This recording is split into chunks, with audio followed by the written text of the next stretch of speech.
Hey guys, so today's video is going to be a little bit different. Instead of pattern drafting from a bodice block, I'm going to be draping, and I'm not an expert at draping, so don't criticize me in the comments, guys, if I'm doing something wrong. This is a learning experience for me and for others who are at the same level I am.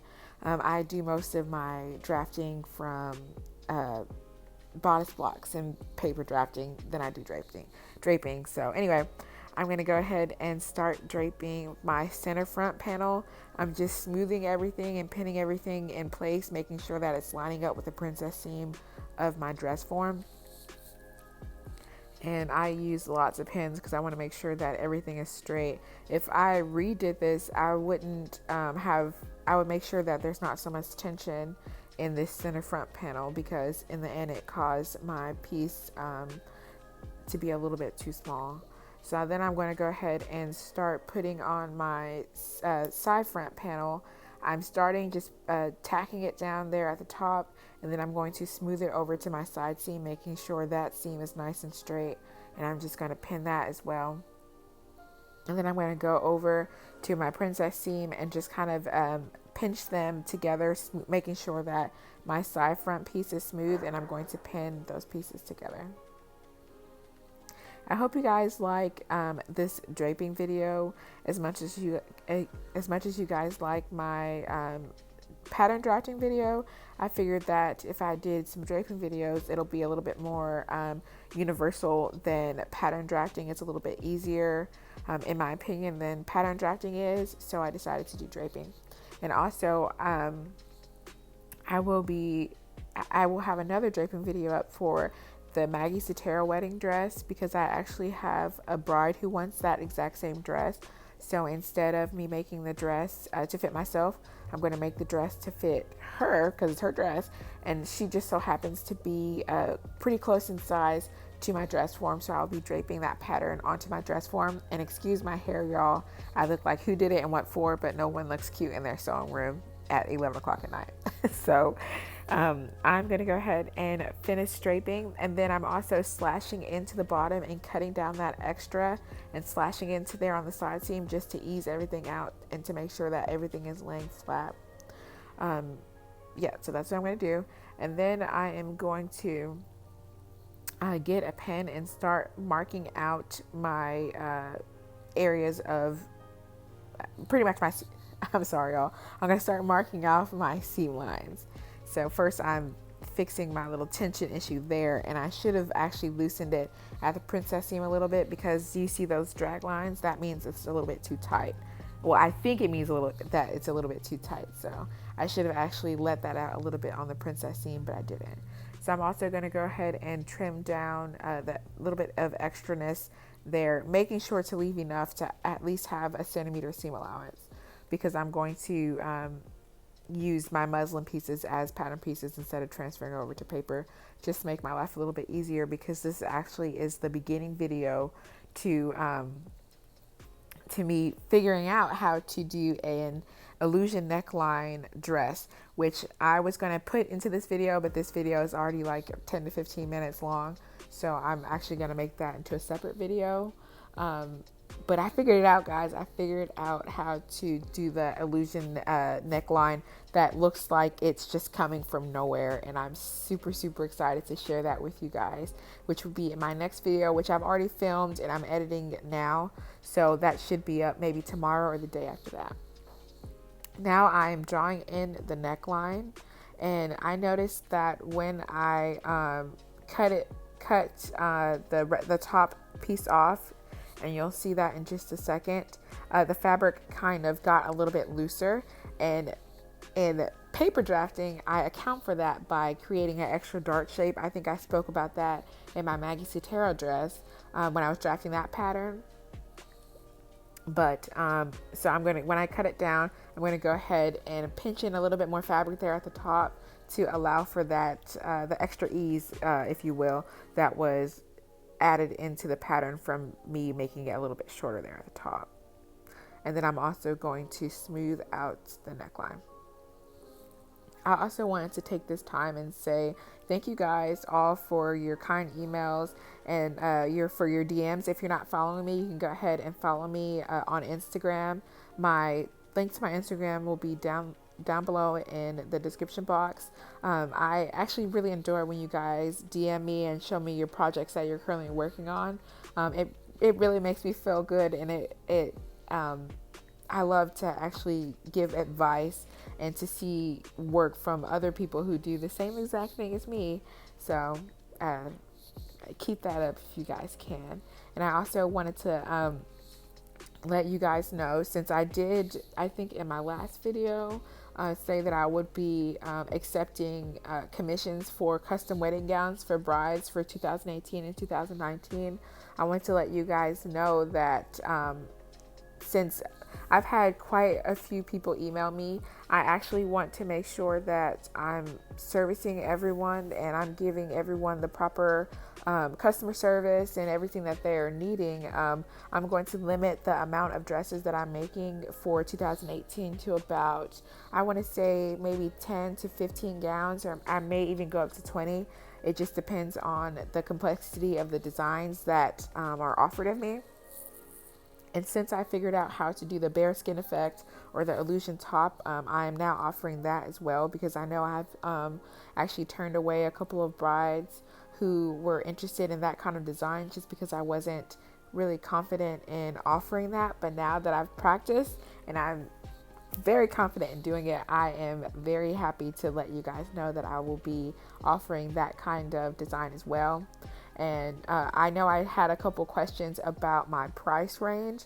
My price range is anywhere from $700 and up. It just depends on the design and the fabrics you want your gowns to be made out of. And if you guys want your gowns to be made out of more expensive fabric, I also do offer payment plans, and not just for expensive fabric, just period. I do offer payment plans that help brides get the more to get the gown they want and have it be convenient for them. So don't hesitate to email me, guys. My email will be down in the description box below. And I am actually thinking about doing some sort of giveaway or something that involves wedding dresses when I hit my 500 subscribers. So you guys look out for that. I'm like 170 or so subscribers away from 500 subscribers. So once I hit that, I will be offering maybe a discount code or maybe even a complete wedding dress giveaway for one of my subscribers. So look out for that video. I probably will be doing that video soon, but I need to figure out the YouTube guidelines and everything for the giveaways. So stay tuned for that. But now I am drafting the back of the bodice, and in hindsight I will not add that extra little nudge that I had there at the back. So now I have everything done.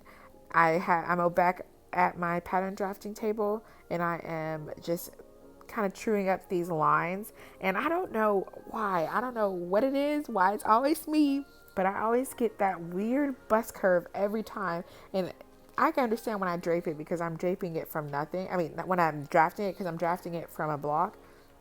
But I draped this pattern from the bodice. I mean, from the dress form, and I still got that weird bust curve. But when I actually sewed it, it was okay. So I'm not sure where that comes from or if that's normal. If you guys are really experienced in draping, let me know if that's kind of normal to have that weird kind of, I don't know what's up with that bust curve, but hey, it worked, so I just went with it. So now I'm adding seam allowances. I'm adding 1 centimeter as always to all of the sides of all of my patterns, and I'm just connecting those dotted lines. I kind of just wanted to be, I didn't want to waste a lot of paper for this, so I just decided to use the muslin pieces as my actual pattern pieces. So before I laid them on my table, I actually took them over to my ironing table and gave them a good press, just to make sure they were nice and flat and easy for me to work with. And I'm just going to go ahead and add the seam allowances now. And I'm going to do the same thing for the back pieces as well.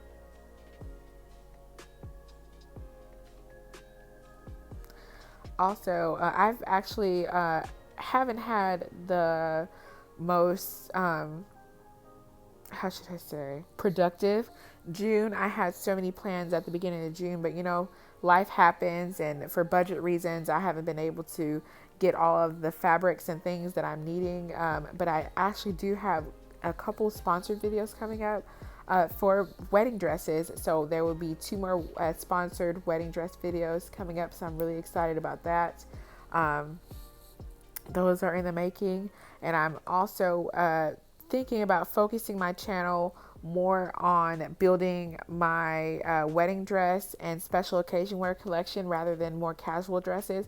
And I'm sorry for those who maybe subscribe to me for casual wear, but my passion really is special occasion wear and making wedding dresses and making flower girl dresses and bridesmaid dresses and prom dresses and things like that. And I'm just really upset with myself that I missed prom season this year, but I will not miss it next year. And I probably will have a couple of homecoming dresses coming up at later on down the line this year. But I just wanted to let you guys know that I'm going to actually be focusing my channel more on special occasion wear, which I know that most of my subscribers, probably 95% or maybe even more of my subscribers are actually more interested in my wedding dresses and my special occasion dresses. So I will be focusing more on that.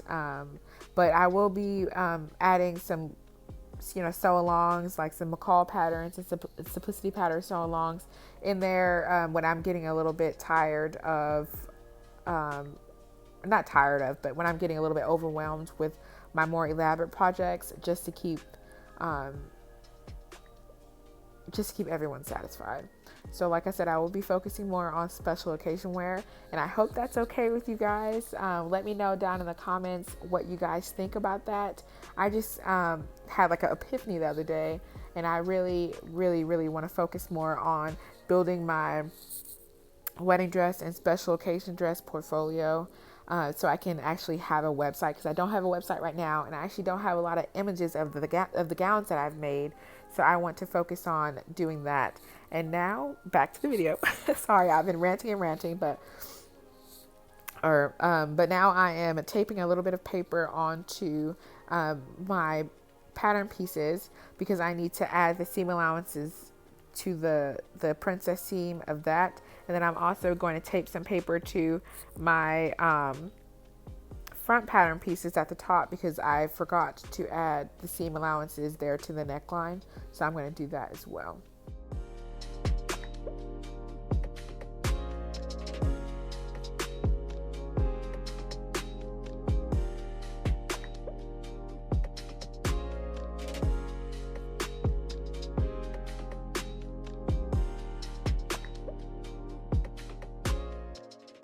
And I actually recorded a whole video on making a kind of short dress with this pattern, and it has an illusion neckline. I'm not sure exactly if I'm going to post it, just because that video that I recorded, it wasn't more so for me to make the dress.